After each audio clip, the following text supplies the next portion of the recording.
Welcome back to Film Buff Bros. And in this episode, we're going to talk about our favorite Gene Hackman movies. Rest in peace. Rest in power, Gene. Let's move this microphone. I am going with Unforgiven. He kind of is the main character of that. Clint Eastwood and him kind of share that role, and they're both. It's kind of a complex movie in that they're both kind of protagonists. It's almost like Clint Eastwood is the protagonist, but he's doing something bad. And Bill, is his name Bill in it? Wild Bill or something. Wild Bill, yeah. Because I remember like the other guy, or no, it was Bob. Bob is like the British assassin. But yeah, he's a complex character.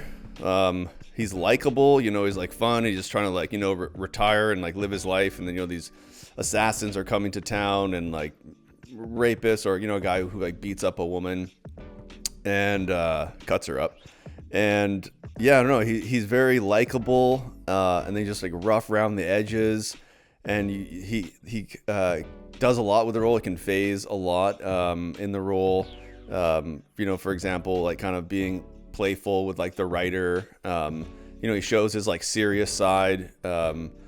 Shows a bit of compassion too, and heart, and at the end. But then he does like some bad things too, like not parading, but displaying Morgan Freeman's corpse out front, and then like whipping him as well. And like, yeah, he's pretty like mean and savage, but he's doing it under the guise of morality. And he has lots of good performances, and the one that you're going to talk about is my runner-up. Yeah, no, interesting role. Like, I like the fact that the character's building the house and stuff. So he's working towards something. He's thinking about his future. He thinks he's going to live. He's going to have his dream house. So there's that hope there. And then like when he exposes like English Bob, it's like he's exposing like a phony. So you're like, oh, he's got like, integrity, but he's also can snap at a moment's notice. So great, fantastic. Well, he didn't even want to do any more Westerns at that point, but he took that one on. What an interesting actor. I haven't seen all his films, but stand out to me is Scarecrow from '73 with Al Pacino. Is both one of their earlier films. Sort of like a buddy, not so much a comedy. It's like more like a buddy drama with comedy in it. I'm trying to think of another movie like that. There's not a lot. It's usually buddy comedies, but they're both young. They're both eager. They're both just like interesting performances.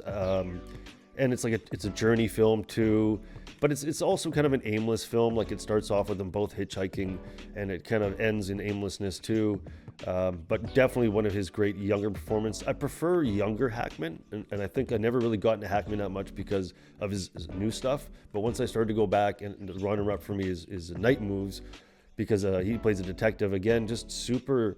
I forget what actor said. It was like Hoffman or someone said like we all hated Hackman back in the day because he was just so natural. He was just the way he would talk was just Gene talking. It wasn't the actor, and they were all jealous of him. But Night Moves, another great. I'm a big fan of detective stories and all that stuff, thrillers, mysteries, and another great subtle performance. But you also have the conversation, which is good. French Connection, and he's just done so many movies and a lot of good movies. Yeah, I think he shows range like within a role, but I guess he kind of, got typecast as a cop a lot.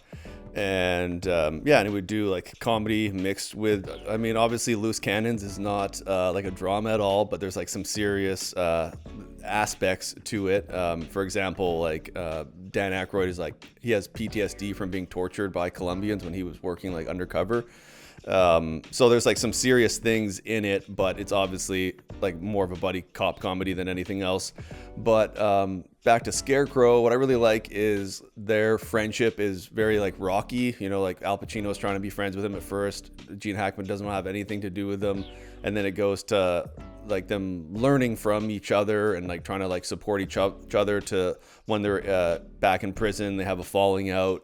He shows a lot of heart in that movie, and very performative at times. Performative in that kind of over the top, I guess. Like when they're in the bar and like singing the song, and And yeah, again, he's very like, yeah, snappy. It's just like you're kind of on edge, like suspense and tension throughout it, even though it is not really a linear movie. You're on suspense because you don't know when he's gonna like just get angry or whatever, right? It kind of like, reminds me, now you mentioned it, kind of like John Cassavetes' acting performances and that thing, where it's just, he's so natural sometimes, and you're like, man, he doesn't even notice the camera that he's that natural. But then he's just got these surprise things that come out of him, and it just makes it really interesting to watch that kind of acting. Yeah, and like Ben Gazzara, you know, like in The Killing of a Chinese Bookie, when he's like he's talking about the ladies, they ate a gopher, and he's like, the guy who kind of messes with him is like, a gopher? What kind of gopher? He's like, a gopher from a hole. Yeah, keeps the audience awake. Yeah, totally. All right, there's our episode for this week. Tune in next week for another episode, and please click down below to like and subscribe. And I'm going to leave a link of our playlist in the description. I can't believe I haven't done it yet, so you can just click that playlist and see all of our content. And in the comment section, please leave us a comment to let us know what kind of movies you want us to review next. Appreciate you guys.